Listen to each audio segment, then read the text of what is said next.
messieurs, chers collègues. Alors, je pense que beaucoup de choses ont déjà été dites depuis le début de ce colloque.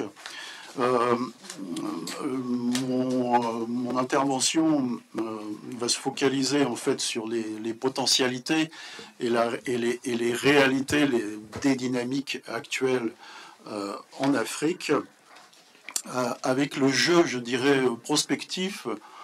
entre la possibilité de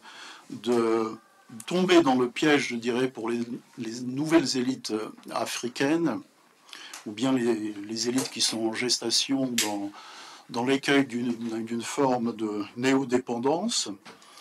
ou analyser en fait en profondeur quelle est la trame des derniers événements, à savoir je dirais l'épidémie de putsch militaires qui ont eu lieu dans la bande de Sahel. S'agit-il d'une forme de seconde décolonisation? S'agit-il d'une forme, pour employer un terme, je dirais, de science politique, une forme de dégagisme, à savoir une désaffection du peuple, une sanction des peuples africains vis-à-vis de leur élite ankylosée et corrompue? Ou bien s'agit-il d'une bis repetita je dirais, de révolution de palais qui, en annonçant certes pour un certain nombre des nouvelles élections démocratiques, peut-être ne feront que, je dirais, préparer le terrain pour la venue d'autres élites encore plus, je dirais, versées dans le néopatrimonialisme et le clientélisme, pour ne pas avoir, je dirais, une vision complètement apocalyptique de l'avenir de l'Afrique. Qu'est-ce qui fait l'actualité du continent africain, et qui est donc l'objet de ce colloque? Pour ma part, j'identifie donc la convergence de trois facteurs et de trois données. D'une part, le contexte de la mutation de l'ordre international et la rupture de cet équilibre géopolitique provoqué par la guerre en Ukraine depuis 1945. En deuxième lieu, les fortes potentialités économiques, géoénergétiques, démographiques et politiques de l'Afrique, puis les réalités, donc, sur le terrain des dynamiques africaines, avec toutes leurs faiblesses, leurs maux, et les risques, je dirais, comme je l'ai dit, de retomber dans des schémas de néo-dépendance. Je n'utilise pas le terme de néocolonialisme, ce qui consisterait en fait à retourner vers un schéma de dépendance vis-à-vis des anciennes puissances tutélaires coloniales. On avait évoqué le cas de la France, mais il y en a d'autres. Mais l'émergence de nouvelles puissances qui, a priori, n'avaient pas autant de liens avec l'Afrique comme l'avait bien sûr la France depuis, je dirais, tout le processus de décolonisation. Depuis vous avez, Monsieur Gvet avait fait référence en fait du Congrès de Berlin et de tout ce qui a succédé, comme, je dirais, comme ciment de cette histoire. Et je dirais donc des néo-dépendances nouvelles qui peuvent être à la fois endogènes mais aussi exogènes. Dans un contexte mondial marqué par la remise en cause de la mondialisation, l'affaiblissement donc de la coopération internationale et l'émergence de nouvelles puissances, l'Afrique, comme on l'a constaté, occupe une place stratégique et suscite un intérêt particulier. Elle attire et séduit donc de nombreuses puissances traditionnelles et émergentes, ce qui laisse à dire qu'elle serait un sujet actif international, un acteur international beaucoup plus proactif dans le contexte actuel que dans son passé, si l'on regarde tous les paramètres démographiques, géopolitiques et économiques. Mais avant d'aborder donc cette question, je dirais, de géostratégie et des différents jeux croisés sur le continent, entre les acteurs internationaux croisés sur le continent africain, il convient de constater que de nombreux sont les analystes, les spécialistes politiques qui parle aujourd'hui de véritables potentialités multiples de l'Afrique et n'hésite pas à annoncer un nouveau siècle africain au XXIe siècle. Donc il suffit de suivre les journaux, de suivre les grands titres de presse, et on voit venir finalement des nouveaux paradigmes, à savoir l'émergence de l'Afrique. On avait fait référence à la fameuse bombe démographique. L'Afrique suscite aujourd'hui un intérêt et une préoccupation nouvelle dans le monde des affaires. Alors, s'agit-il simplement d'un phénomène, je dirais, de mode ou de réveil de continent, puisque avant donc le paradigme du siècle africain au XXIe siècle, si vous vous rappelez bien, on avait déjà dans les années 80 fait la lumière sur le paradigme du siècle asiatique, avec donc la promotion de la montée en puissance de la Chine, en convergence avec bien sûr des intérêts indiens dans le monde. Faire état, je dirais, des paradigmes, je dirais, de séculaire, à savoir donc attribuer donc à un continent, je dirais, cette image de marque, revient finalement à réfléchir sur ce qu'est en l'état actuel la capacité du continent africain à se forger un soft power. Car lorsqu'on parle avec de tels paradigmes, siècle asiatique, siècle africain, on a à l'esprit finalement la capacité d'influencer. Alors ça peut être la diplomatie, ça peut être la culture, ça peut être la cinématographie, ça peut être un certain nombre de choses qui influent donc sur les acteurs internationaux pour être plus attractifs, à savoir donc avoir un effet d'aimant. Alors, je me suis penché un peu sur la question de savoir qu'est-ce que le continent africain avait finalement à proposer en termes de soft power, à savoir que le continent africain est actuellement plongé dans le cadre donc de ce jeu à plusieurs entre la Chine, les États-Unis, l'érosion, je dirais, de la présence française dans le cadre de sa politique traditionnelle de coopération, l'influence russe avec le groupe Wagner et d'autres pays. Elle est le jeu, elle est au centre d'une véritable guerre, je dirais, médiatique et une guerre informationnelle qui consiste donc à exercer des pouvoirs d'influence qui sont concurrents. Et on peut noter donc que certains pays africains essayent d'avoir des contre-stratégies informationnelles et médiatiques qui leur permettent donc de se positionner. On peut avoir comme illustration, je dirais, l'Afrique du Sud, dont le soft power est représenté par le marché public des antirétroviraux, qui est en fait un véritable lieu d'exercice de pouvoir d'influence de l'État sud-africain face aux producteurs de médicaments. Alors il faudrait s'interroger, si l'on parle donc de véritable émergence du continent africain, sur cette question du récit. A-t-elle développé, je dirais, un narratif panafricaniste continental, homogène, ou bien ce récit résulte-t-il je dirais, d'une juxtaposition de narratifs nationaux? On a vu que le Niger avait développé un soft power culturel qui lui était particulier.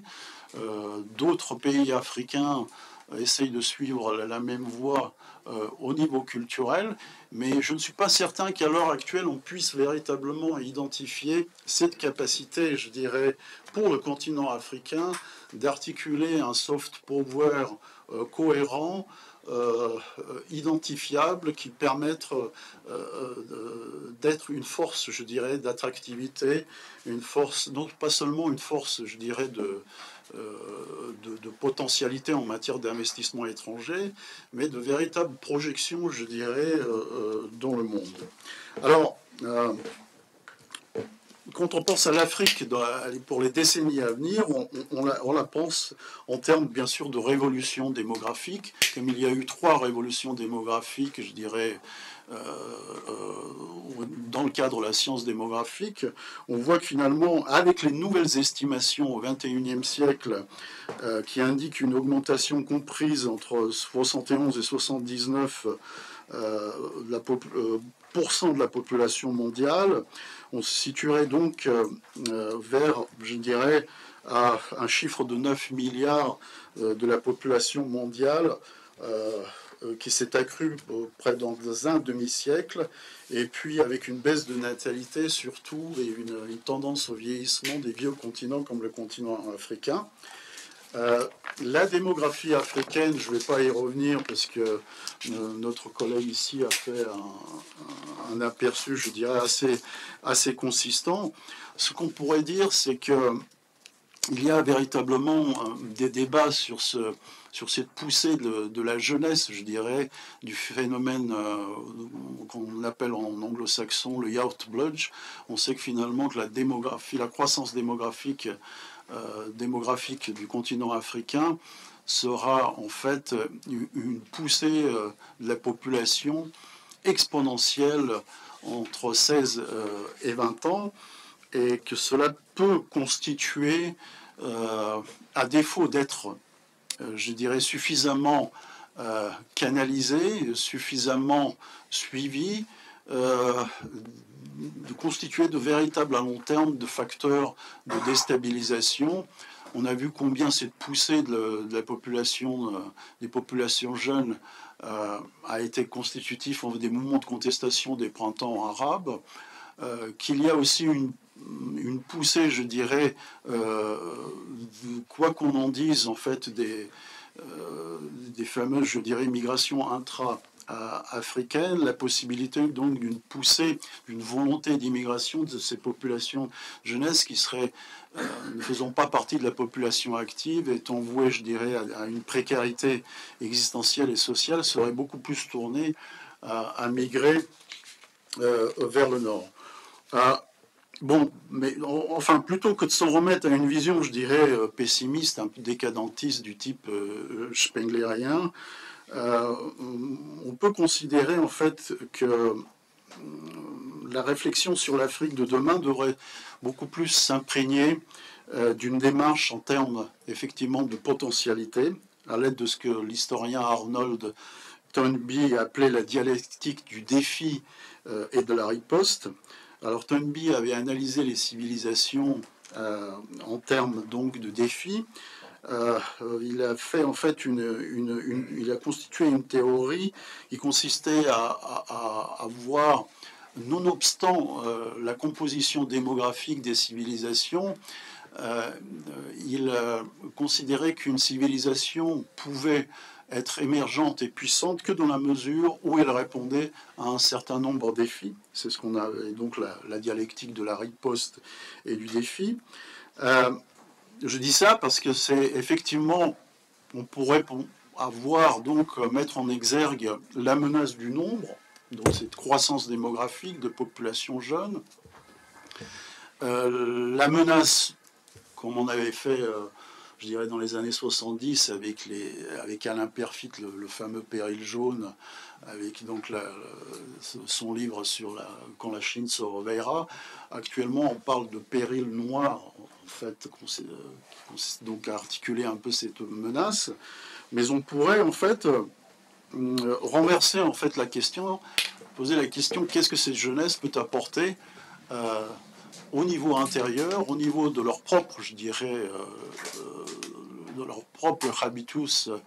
je dirais, territorial, sociétal, politique, économique, social. Qu'est-ce que cette jeunesse pourrait apporter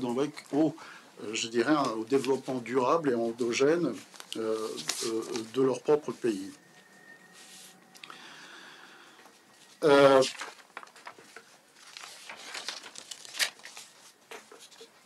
L'évolution donc de cette transition démographique sera donc un élément, je dirais, déterminant pour formuler une nouvelle politique de coopération et d'aide au développement. Et donc, ce sont les sociétés qui présenteront donc ce Yachtbludge, cette poussée